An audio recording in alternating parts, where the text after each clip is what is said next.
This is a question I got on Instagram.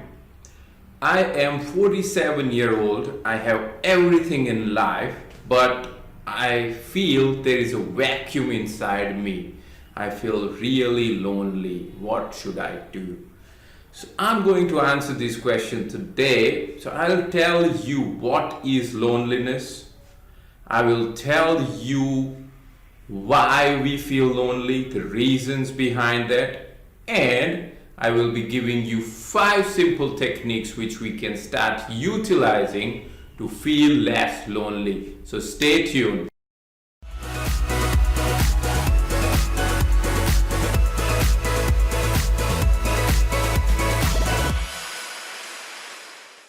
So what is loneliness? Loneliness is type of anxiety we feel when we are not connected. So we are maybe in a crowd, but we might be feeling alone.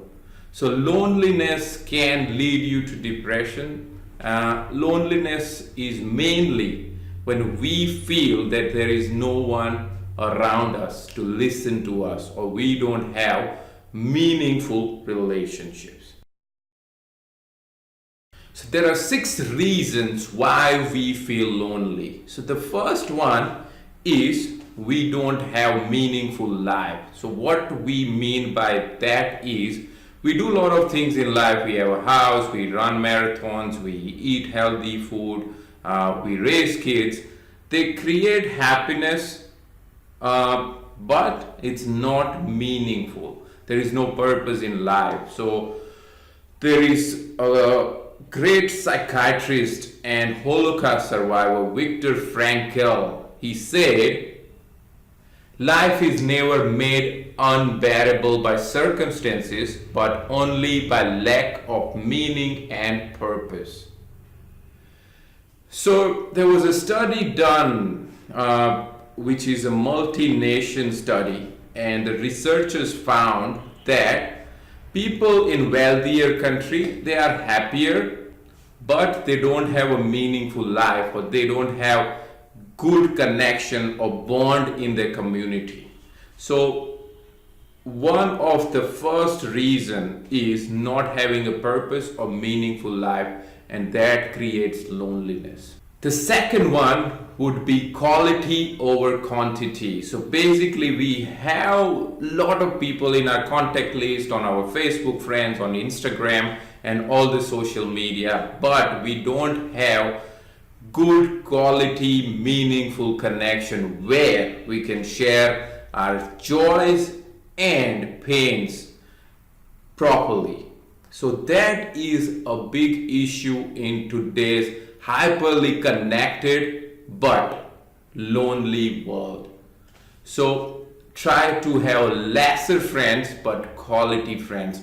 Don't get into lot of friends but not meaningful friend relationship. The third one, heredity. So there was a research, and what they have found is 50% of the loneliness is related to genetic markup. So basically it's not, the genes are not going to determine you are going to be lonely or not, but the pain you experience are determined by your genes. So 50% of the pain. So 2 people might be in same condition, but due to the genetic markup, one person might be feeling more lonely than other person. So 50% is genetic.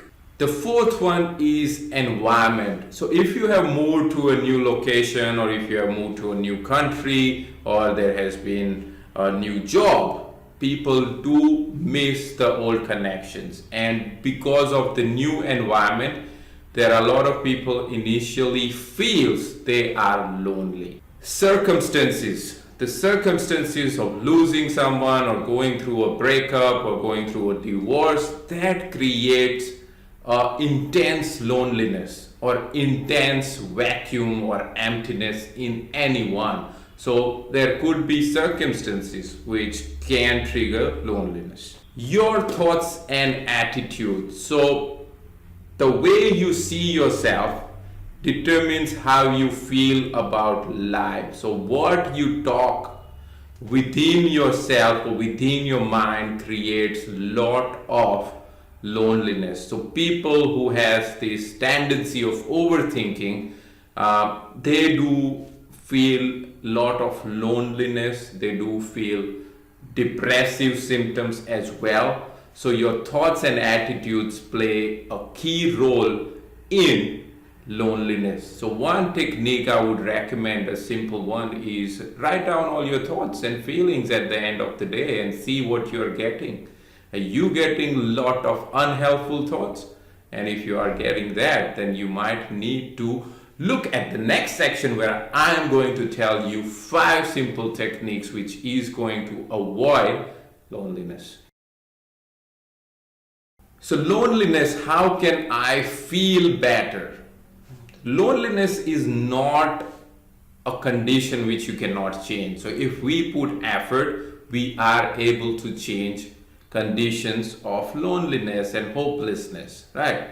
So the first technique or first thing you can start doing is identify what your inner critic is saying to you. So what are your thoughts and feelings about your own self? What are you telling yourself? What are you portraying yourself to be, right? Are you telling I'm lonely, I don't have friends, I don't have any connection, my family doesn't listen to me? If you are talking the same language again and again, then that could be first thing to identify and start working on changing the patterns of your thinking. Practice self-compassion. Self-compassion is proven to increase emotional resilience, and it also builds meaningful connections. So self-compassion is someone you treat. So you treat yourself exactly the same way. So let's say a friend is going through a challenging time, and how you treat your friend, you treat your own self with the same kindness. So that is self-compassion. So be compassionate with yourself, and that is going to increase your emotional resilience, and eventually you will be able to feel better about yourself. Create a plan. Number 3 would be create a plan. Ask yourself these 4 questions, which is going to help you create a plan to get out of your comfort zone. So the first one is, when do I feel the most alone? So identify, when do you feel the most alone? When do I feel the least alone? So identify when you are engaged in activities as well. What activities do I mostly enjoy? So the things which you enjoy in life. So when people are lonely, that doesn't mean they don't enjoy anything in life. The other question you can ask is there anyone I feel good spending time with? List few of the names and give them a call. Go and meet them. So this 4 question is going to help you create a simple plan to take action and get out of your comfort zone.